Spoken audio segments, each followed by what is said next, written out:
So, what do we mean when we say reflux and being held hostage by childhood? I'm clear to say childhood, not children, because some of us are in situations where it almost feels like we're being held hostage by our children. But we're talking about recovering the adult self from childhood trauma, and why we keep bringing up things that happened to us in our childhood, like trapped wind. This presentation will be culturally grounded. We are seeking to have an informed conversation. We are talking about lived experience, our memories, survival, and most of all, healing. What do we mean? What do we mean by reflux? Well, it's a metaphor. And we've touched on it really. We're talking about bringing up things that went down or things that went inside. And not just in terms of it being wind or food or liquid, but remembering things that have happened to us that have a physical impact.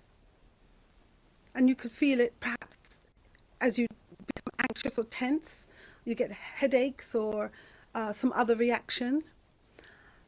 Some kind of mental repeat, you know. Maybe we heard that we were stupid when we were children, or maybe somebody told us something and we then began to police our own selves and said we won't speak of whatever it is. And then we've adopted a state of shame, despair or hopelessness, and feeling cut off, empty. People often ask me, you know, I don't know what my purpose is. How will I return to my purpose? I feel like I have one, but what is it?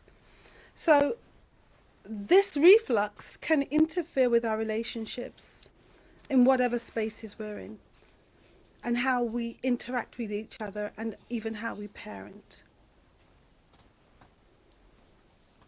So reflux is a powerful metaphor because it represents that trapped feeling, and all of us at one time or the other has experienced that trap wind. So we wanted to identify with something that's a commonality for everybody. So reflux, belching, trapped wind, all of those things we've had. And what that's telling us is there's an unfinished story. There's an old pain somewhere that keeps resurfacing. And it resurfaces in so many ways.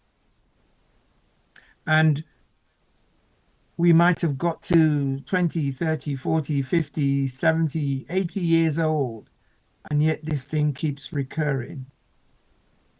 And it keeps recurring because it hasn't been addressed or dealt with. So why are we having the conversation now? Well, why not now? You may say this conversation is 20 years late for me, but it's still better to address it now than keep deferring it until we die.